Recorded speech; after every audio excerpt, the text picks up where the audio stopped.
It's been over 6 years since I was last in India, and I am absolutely excited to be here. For me, India is so dynamic, it's vibrant, there's an energy here, and I think there is a level of diversity that unless you're here, you don't really appreciate or understand. So, Bo, I'm going to come to you, if I may, to start, which is really, the West, we understand what the West means by D&I.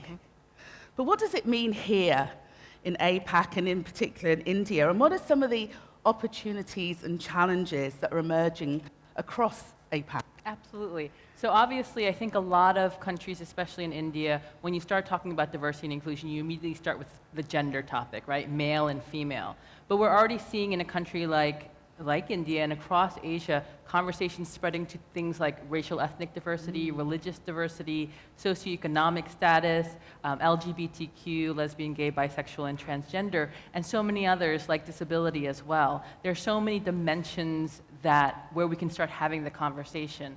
I think the opportunity simply lies in the fact that diversity and inclusion is a relatively new topic here, and so the opportunity to have very dynamic, very exciting conversations and to truly transform the companies that are being formed is exciting. I think the challenge, of course, is that, again, it is a new topic.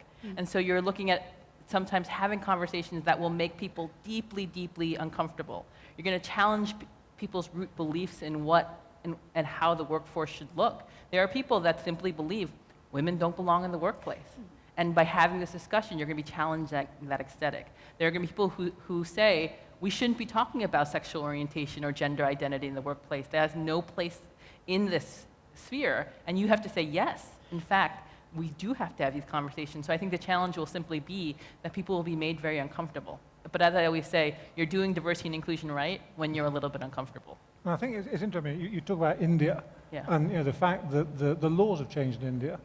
I mean, we here at Standard Chartered, we set up an employee relations group in 2018 as the laws changed, called GLAD, looking at how we raise awareness of LGBT, how we get inclusiveness as part of the dialogue. And in 12 months we've got rainbow lanyards, but we've also got gender-neutral toilets. I mean, can you imagine gender-neutral toilets in India 2 years ago or 6 years ago when you last came? So that energy and that power is real. Right, exactly. We at Uber, we sponsored one of the very first LGBTQ job fairs in all of India. And it was a very simple thing to say yes to. But the amount of excitement that we saw in the workforce, and also the amount of excitement that was the local media generated from that level of, first of having that kind of job fair, then having that sort of sponsorship was amazing. So I think as a whole society within APAC is completely ready for this conversation. I think that we just have to get over some of that discomfort that's going to come alongside it. I think that's very true. It's interesting, as I said, I was here 6 years ago, and for me, what's amazing is the speed at which Asia is catching up, actually much faster than the West, actually. The progress that has been made is actually quite phenomenal. As I said, there's an energy here, and I think, as a country, we're really moving forward very quickly in this space. How does Standard Charter manage D&I across multiple markets when the contexts are so different across country and between regions? Yes, so you're right. I mean, different countries are at really different stages of evolution, and that evolution is happening more and more quickly, as we discussed. So, I'm lucky enough to chair the Global D&I Council. So there's some things we can do globally. We can set global gender targets. We can develop programs on inclusiveness. So we've put 76% of our senior people leaders through inclusive programs. We can incorporate inclusion in our annual people survey. So there are things we can do globally, but the real power, I think, is in empowering the local CEOs to say, against this global framework, what's your local D&I agenda? How do you develop a local D&I agenda that fits with that legal background, social background, historic background? And we're starting to see real traction with that. Even with disability, I think actually Southeast Asia has done a tremendous job in disability, setting quotas, trying to get awareness, but data is really poor in many instances. So empowering the local teams, say, let's have a globally consistent standard questionnaire, but let's try and test ourselves. Let's test our own data against that questionnaire and try and raise the bar. So I think, I hope what we're doing is getting that blend of global consistency, global importance, with local execution and real local passion to drive it through. Peter, I'm going to come to you now, and in fact, start to get your phones out, because I'm going to be coming out to you shortly for some polling. But Peter, when you and I met to talk a couple of weeks ago, you were sharing with me the work that Ikea is doing locally to empower women. Please share with the audience what you're doing, because it's an interesting story. I think I'm 26 years now in Ikea, and when you talk about diversity, inclusion, equality, is always part of the heart of our business, but it's also part of my heart, so also part of the leadership. And then if you come to India, and then I said, where would we like to make a difference? What is the local way you can make really a difference, what is needed? In India, it was a conscious decision to empower women in the workforce. So it was a conscious decision to have 50% women in our workforce, which is totally unusual in the ecosystem, in the business ecosystem in India. And then we decided to have them not only let's say in the natural female workplaces, but we like to say in all areas and on all hierarchical levels. So that was the conscious decision. So we, for example, today we have women driving forklift. We have women going to our customers and doing kitchen installation. So this is one of the parts, and we have all women, 50% of female in all hierarchical levels. We talk about that. We have flat hierarchies, but we have women there. And the next step is now what I'm doing is, what we're doing a lot is, we are now bringing local women in the managed part. We were starting with the foreigners, but now we have more than 50% of the female women also in the management team in Ikea India. That is one part, and the second part is also to engage women. When we open the store in Hyderabad and bring women to the retail part, we consciously decided also, because there's no market to hire people and to employ people. There's no real retail market also for women not existing in that part. So we decided to focus on underprivileged women coming from villages.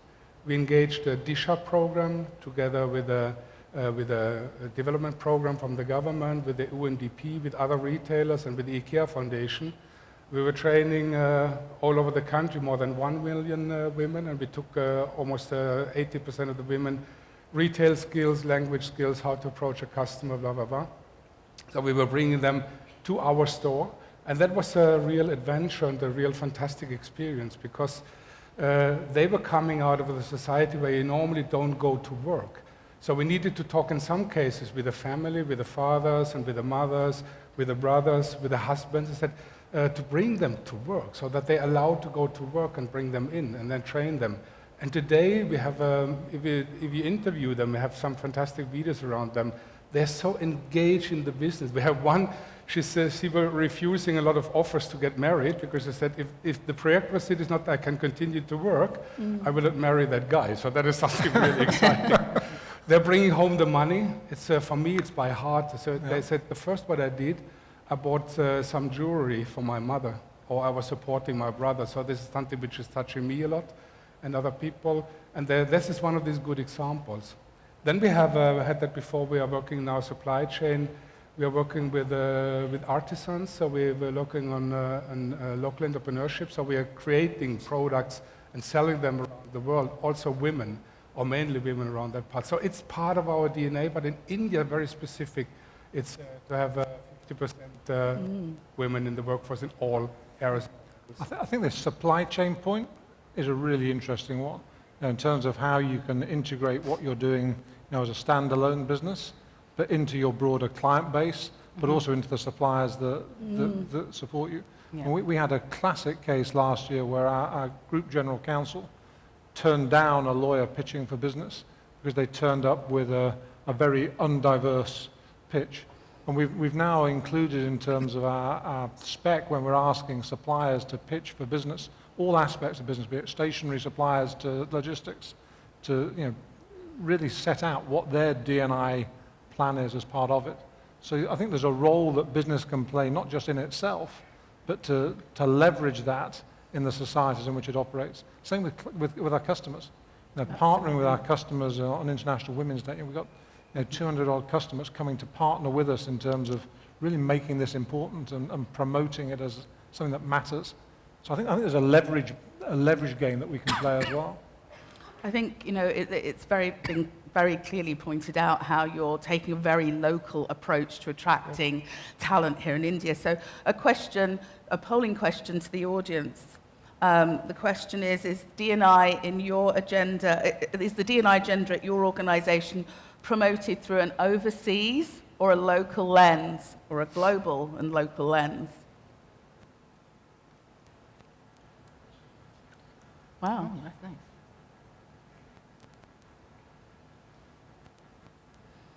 This is quite interesting to me as somebody who's been doing D&I for a very long time. Certainly, at least 10 years ago, this figure would have looked very different. It would have been very much a sort of global approach to diversity and inclusion, and we're definitely seeing a much more local approach being taken now.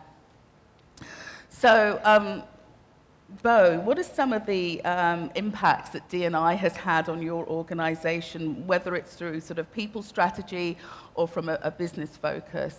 Well, I think for Uber, our journey to diversity and inclusion has been very, very public, right? And it's one where in 2017 there was a lot of focus on the fact that we weren't getting it right. And so if you came to Uber today, you would find such a fundamentally different organization. The great thing about it is when all of that happened in 2017, our leadership said, hey, this is important. We haven't been doing it right. We will do it right. First and foremost, our leadership changed dramatically, right? And I think that was very fundamental because as you're seeing role modeling here on the stage, the single key to diversity and inclusion change is the leadership advocacy, is the leadership championship. And I think it's super important that you're seeing two European men sitting on stage talking so passionately about diversity and inclusion.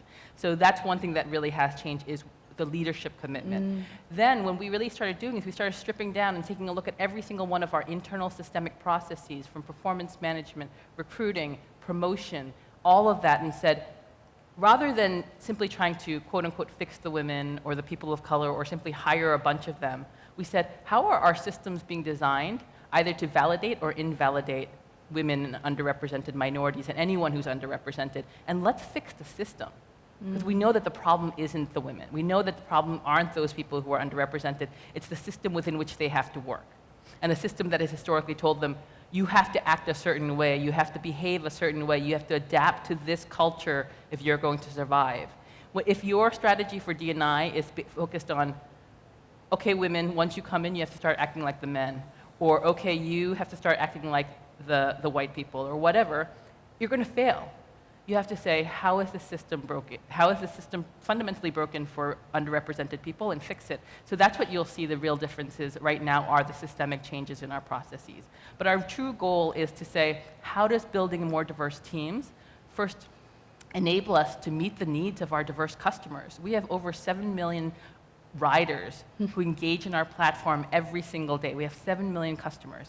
And those customers are old, they're young, they're black, white, Asian, every single race, ethnicity, every religion, every sexual orientation and gender identity, every ability or disability. And we need to create an environment where they feel like we welcome them on our platform, that they are free from any sort of discrimination on our platform, and we'll only be able to do that if we have that diversity inside. So that's our true goal. And I think those are some of the changes that you will see if you came to Uber today. Thank you. Bo, you touched a little bit on the business case for diversity and inclusion, and I just want to check with my panelists on this. So we were talking earlier about how, certainly Bo and I were talking, as we've done D&I for such a long time, that we kind of started this whole journey in equality and fairness and the right thing to do, and over the years, the business case for diversity and inclusion emerged. And we were discussing that we think perhaps we're going back the other way. If you look across what's happening across the globe, we have an awakening, a social conscience. The advent of the #2s, and the world, I think, is sort of galvanizing around fairness and equality. I'd be curious to understand from both from you, Simon, and Peter, whether you believe that the business case is still relevant anymore. I think it's absolutely relevant. I mean, one of the speakers earlier on talked about leaving 50% on the table.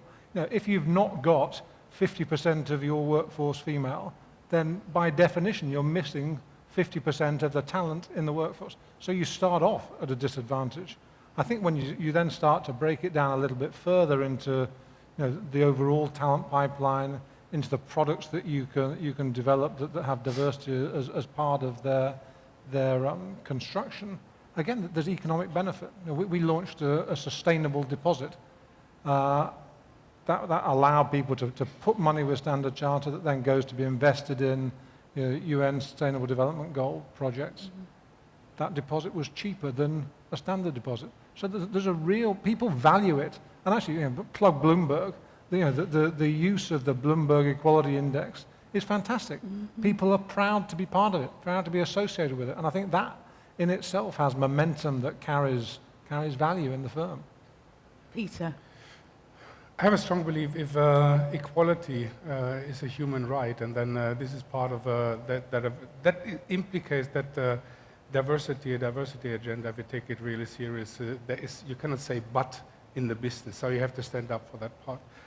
And then when we say about India to empower women, the gender equality, then turn it around. I have been working in Germany. I think it's an ongoing circle what we are into. Diversity and inclusion is also happening. If I look in Europe, for example, we have the debate about immigration and integrate people, and they have the right-wing party. If we look on US or wherever we are looking, so I think it's even more, which concerns me a bit, it's even more important that the companies are standing up and said, this is part of our DNA, this is where we're standing for diversity and inclusion. We cannot say but in a certain case. I think it's more actual than ever if we talk about that from different angles. It's a real magnet. It's an employment magnet to be an employer of choice. I think diversity is a real bedrock of that, and certainly as more of us are competing with many different industries, different technologies now. To be able to say we value diversity and we're doing something about it. I think it'd be interesting to see the audience think, but I think that's a real attraction to people. I think, but certainly the generation that's coming up into the workplace, they're expecting the workplace to be diverse in a way that perhaps when I was coming up, that wasn't the case. Yeah. And I think, one thing that I think I always say is that genius doesn't discriminate, which means that genius exists everywhere, in every community. Absolutely. Right? It's not as though, right now, if you look in most corporations, the leadership is largely male. The leadership is largely in the West, people of European descent.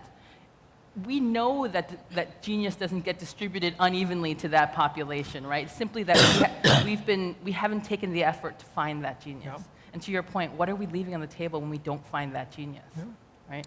I think to support that, I think it's very important that if we talk about diversity, inclusion, and I think it's a benefit in itself because in a fast-changing world, there's also a war, you can say a war of talent that is one of the world, especially also in India. So you're looking for new competences, and if you're part of that, and it's brand building, it's employer branding also, it makes also gives you a benefit in your employer branding and retaining talent, gaining talent. That's one part, but also in the society. Mm-hmm. So we're working in retailing. So we are for the many people in all countries. You need to be part of the society. You cannot only be part of the society if you're representing the society also in your workforce and their culture. I think that social point is so important. I think none of us can deny that we're living in increasingly polarizing times, right? You look around us at every nation around the world, and the social dialogue feels like it's getting worse and worse everywhere. Mm-hmm. And the interesting thing that I've noticed in the 20 years that I've worked in D&I is that companies have gone from being laggards in the diversity and inclusion conversations actually leading in the space. And I think that the reason why is because we as corporations, we see the hyperpolarization that's taking place, and we realize we're hiring people from that space. We're bringing these people into the companies. And we can't actually allow them to exist in that hyperpolarized state in our companies because you can't get people to work that way. Absolutely. So we suddenly feel this social responsibility to say, if that's what's happening in society, what can we do to actually make things better, right? And I've seen this truly in my 2 decades. Companies are now leading in a way that I never thought was possible 2 decades ago. It's interesting. We for years have done client surveys. What do you think of the products? What do you think of your relationship manager? We now incorporate that. How do you feel we, stand a chance to deliver diversity and inclusion, and how does that matter to you? Absolutely. Because it starts to bind you into the client. It's a great segue to another polling question of the audience. Do you think it's a company's responsibility to influence the drive for equality around the world? How are we doing? Wow. Okay. No. I think that's pretty clear. Thank you. So, given the sort of the general mood around this, I'd be keen to know in the time that we have left just a little bit of what your organisations are doing to drive equality around the world. So I think it's, we've tried to focus on three main areas. Talent, so what we can do to really promote diverse talent. I think some of the building blocks like flexible work, extended maternity leave and consistent maternity leave, but then also working, here in India, we're launching this week men who can lead real change. We are pushing, as I talked about earlier, LGBT diversity. So really focusing on trying to get talent coming through the firm. We focused on product. How can we support women in tech? Fintech that is managed by women. How can we find ways to support their development from mentoring and financing? And then from clients and the supply chain, how can we engage with them? So I think we're trying to build, both on a global basis and a local basis, real connectivity across those three vectors.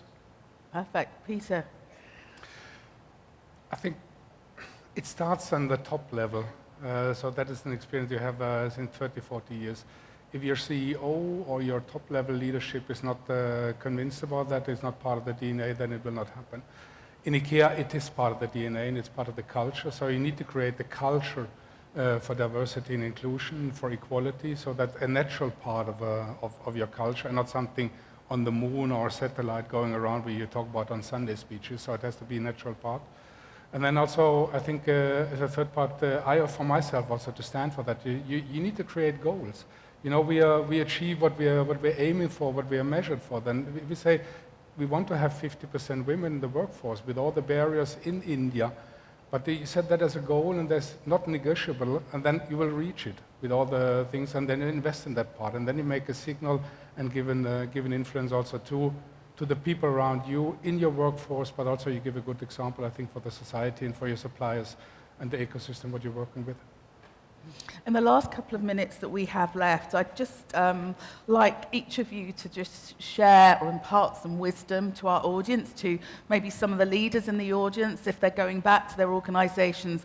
What are the one or two nuggets that you can share with them that will help them to drive equality within their organization? I'll start with you, if I may, Bo.